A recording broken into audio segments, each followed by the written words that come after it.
नमस्कार, आपका स्वागत है फटाफट खबरों में। मैं हूं आपके साथ भावना रनौट। आज हम लेकर आए हैं हरियाणा के हर छोटे बड़े शहर की सबसे तेज और ताजा खबरें। तो चैनल को सब्सक्राइब कीजिए और वीडियो को कहां से देख रहे हैं कमेंट बॉक्स में बताएं।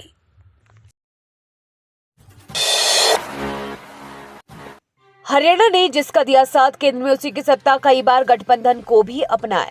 1966 में हरियाणा के अस्तित्व में आने के बाद अब तक हुए 14 लोकसभा चुनावों में एक को छोड़ सभी चुनावों में केंद्र में सरकार बनाने में प्रदेश के सांसदों की भूमिका रही है। केवल साल 1998 में केंद्र में सरकार बनाने में प्रदेश का कोई खास रोल नहीं था। इन 14 चुनावों में राज्य के मतदाताओं ने आधे से ज्यादा बार एक ही दल या फिर गठबंधन पर विश्वास दिखाया। 4 चुनावों में तो अलग अलग दलों ने पूरी तरह क्लीन स्वीप किया है। हालांकि अधिकांश बार मतदाताओं ने कांग्रेस पर विश्वास जताया है। पिछले चुनाव में बीजेपी ने प्रदेश की सभी 10 सीटों पर अपना दांव पक्का किया था। गुरसिक विद्यार्थियों की फीस माफ करेगी हरियाणा सिख गुरुद्वारा मैनेजमेंट कमेटी, इन मुद्दों पर हुई चर्चा। हरियाणा सिख गुरुद्वारा मैनेजमेंट कमेटी के अधीन शिक्षण संस्थानों में शिक्षा ग्रहण करने वाले गुरसिक अभिभावकों के अमृतधारी विद्यार्थियों की फीस पूरी तरह से माफ होगी। यही नहीं, शिक्षा का स्तर सुधारने के लिए भी हरियाणा कमेटी कृत संकल्प है। ऐसे ही कुछ अहम फैसले हरियाणा कमेटी द्वारा प्रधान जत्थेदार भूपेंद्र सिंह असंध की अगुवाई में लिए गए हैं। जत्थेदार भूपेंद्र सिंह असंध के हरियाणा में मार्गदर्शन के चलते हुए सभी निर्णय लिए गए, जिसमें गुरुद्वारा मैनेजमेंट कमेटी के प्रवक्ता कंवलजीत सिंह अजराना ने भी हेड ऑफिस में इसकी जानकारी दी। हरियाणा में बारिश का येलो अलर्ट, गरज चमक के साथ आकाशीय बिजली गिरने की भी संभावना। मौसम विभाग ने एक बार फिर से हरियाणा में बारिश की संभावना जताई है। विभाग ने हरियाणा के 2 जिलों के लिए येलो अलर्ट जारी किया है। चंडीगढ़ मौसम विभाग के मुताबिक हरियाणा के सिरसा और फतेहाबाद जिले में बारिश हो सकती है। इसके अलावा दोनों जिलों में गरज चमक के साथ आकाशीय बिजली गिरने की भी संभावना है। इस दौरान 30 से 40 किलोमीटर प्रति घंटा की रफ्तार से हवाएं चल सकती है। देश में बिकने वाले सभी मसालों की क्वालिटी की होगी जांच। एमडीएच एवरेस्ट विवाद के बाद एक्शन में सरकार। एमडीएच और एवरेस्ट के कुछ मसालों को सिंगापुर और हांगकांग में प्रतिबंधित किए जाने के बाद अब भारत का खाद्य सुरक्षा नियामक भी एक्शन मोड में आ गया है। भारतीय खाद्य सुरक्षा और मानक प्राधिकरण ने जांच के मकसद से देश भर में एमडीएच और एवरेस्ट सहित पाउडर के सभी रूप में सभी ब्रांडों के मसालों के सैंपल लेना शुरू कर दिया है। मुख्तार अंसारी की मौत का सच आया सामने। विस्टा रिपोर्ट में हुआ चौंकाने वाला खुलासा।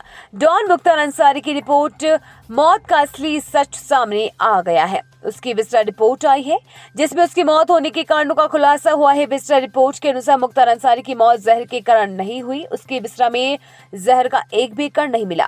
गत 28 मार्च 2024 को डॉन मुख्तार अंसारी की मौत उत्तर प्रदेश की बांदा जेल में हुई थी। मुख्तार अंसारी को बेहोशी की हालत में बांदा के ही रानी दुर्गावती मेडिकल कॉलेज में भर्ती कराया गया था, लेकिन उसे बचाया नहीं जा सका। हिसार में अचानक बदला मौसम। सूर्यनगर में रेलवे लाइन पर आरओबी पर काम रोका, 2 गार्डर रख पाए कर्मचारी। हिसार के सूर्यनगर रेलवे ओवरब्रिज पर मंगलवार को 2 गार्डर रख दिए गए। मौसम खराब होने पर आंधी के बाद काम को दोपहर के समय ही बंद करना पड़ा। अब बचे हुए गार्डर बुधवार को रखे जाएंगे, इसीलिए सुरक्षा कारणों के चलते सूर्यनगर अंडरपास को यातायात के लिए बंद किया गया है। रेलवे की ओर से 3 से 4 बार में ब्लॉक दिया गया, जिसमें दिल्ली से लाई गई स्पेशल ट्रेन ने 400 टन वजन वाले गार्डर को रखा। रेलवे तथा बीएनआर के अधिकारी मंगलवार सुबह से ही मौके पर पहुंच गए थे। दिल्ली सिरसा हाईवे पर रबड़ के पाइपों में लगी भीषण आग, 8 गाड़ियों ने करीब 2 घंटे में पाया काबू। हिसार के सिरसा चौक पर रविदार छात्रावास के पास रबड़ के बड़े साइज के सीवरेज पाइपों में आग लगने से आसपास के एरिया में हड़कंप मच गया। आग की भीषण लपट तथा घने काले धुएं के कारण पूरे शहर में इसकी चर्चा रही। इसमें हादसे में किसी जान का नुकसान नहीं है। फायर ब्रिगेड की 8 गाड़ियों ने करीब 2 घंटे के प्रयास के बाद आग पर काबू पाया। आग के इस हादसे की काफी संख्या में लोग वीडियो बनाते नजर आए। हुड्डा बोले बीजेपी जेजेपी ने मिलकर लूटा, तब क्यों याद नहीं आई। हरियाणा के मुख्यमंत्री नायब सिंह सैनी द्वारा शिकायत मिलने पर पूर्व डिप्टी सीएम दुष्यंत चौटाला की जांच करवाने वाले बयान पर राज्यसभा सदस्य दीपेंद्र सिंह हुड्डा ने कटाक्ष किया है। रोहतक में दीपेंद्र सिंह हुड्डा ने तंज कसते हुए कहा कि 5 साल तक डबल इंजन सरकार ने प्रदेश को मिलकर लूटने का काम किया, उस समय जांच कभी याद नहीं आई। गठबंधन टूटने के बाद अब याद आ रही है। इन सारे घोटालों की जांच अब जनता कराएगी। दीपेंद्र सिंह हुड्डा ने कहा कि बीजेपी को भ्रष्टाचार तब दिखता है जब कोई बीजेपी से अलग हो जाता है। रोप जमाना पड़ा महंगा, तहसीलदार ने पिता की गाड़ी पर लगाई लाल बत्ती, पुलिस ने किया चालान। कैथल के चीका का मामला। कैथल के चीका कस्बा में तहसीलदार ने पिता की गाड़ी पर लाल बत्ती लगाने पर यातायात पुलिस ने उनका चालान कर दिया। ये चालान यातायात पुलिस ने चीका में कुछ लोगों की ओर से पुलिस को दी फोन पर जानकारी के अनुसार किया है। जानकारी के अनुसार यातायात पुलिस को एक निजी गाड़ी पर लाल बत्ती लगाने की जानकारी मिली थी। इसके बाद जब जांच की तो ये सूचना सही मिली। हालांकि चालान होने के बाद तहसीलदार ने गाड़ी से तुरंत लाल बत्ती हटा ली। जिलाध्यक्ष बोले लोग खड़े हो गए थे, हनुमान जयंती भी थी, मीटिंग जैसी नजर आई राव की रैली। हरियाणा के महेंद्रगढ़ के नारनौल में मंगलवार को भाजपा की विजय संकल्प रैली में कुर्सियां खाली रह गई। रैली में सीएम नायब सैनी, केंद्रीय राज्य मंत्री राव इंद्रजीत सिंह समेत भाजपा के दिग्गज नेता पहुंचे थे। कम भीड़ को लेकर भाजपा का तर्क भी सामने आया। भाजपा के जिला अध्यक्ष दयाराम यादव ने कहा कि 23 अप्रैल को हनुमान जयंती थी, इस वजह से शहर में 20 से ज्यादा प्रोग्राम थे। हरियाणा में छात्र पर चाकू से हमला, स्टूडेंट ने किए 3 वार। कुछ दिन पहले हुई थी मामूली कहासुनी। बीते दिनों हिमाचल के पालमपुर बस स्टैंड में एक लड़की पर युवक द्वारा तेजधार हथियार से हुई हमले की खबर काफी चर्चा में है।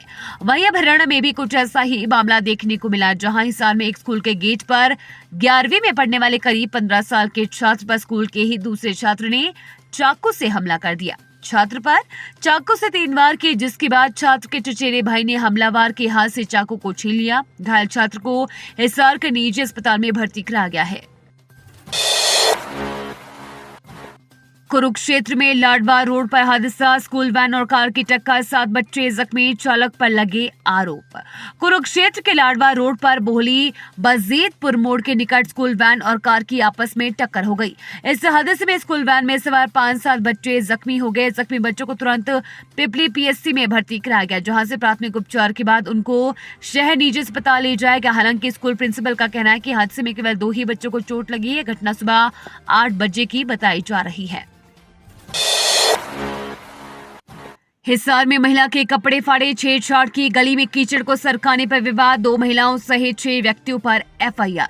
हरियाणा के नारनौल के बास क्षेत्र के एक गांव की रहने वाली 30 वर्षीय महिला ने पड़ोसी पर मारपीट करने व कपड़े फाड़ने और छेड़छाड़ का आरोप लगाया है। बास पुलिस ने पीड़ित महिला की शिकायत पर 2 महिलाओं से 6 लोगों के खिलाफ विभिन्न धाराओं के तहत केस दर्ज कर जांच शुरू कर दी है। थाना बास में दी शिकायत में पीड़ित महिला ने बताया कि उसने 12वीं कक्षा तक पढ़ाई की हुई है, उसके 3 बच्चे हैं और उसका पति मजदूरी का काम करता है। उनके पड़ोस की रहने वाली एक महिला गली में कीचड़ उनकी तरफ धकेल रही थी। जब उसने महिला को ऐसा करने से रोका तो महिला ने उसके साथ गाली गलौज शुरू कर दी और उसको पकड़कर गली में घसीट दिया। उसके बाद उनके पड़ोसी पति पत्नी आए और उन्होंने उसके पेट में लात मारी। ये थी आज की फटाफट खबरें। हम मिलेंगे अगले बुलेटिन में, तब तक के लिए धन्यवाद और जय हिंद।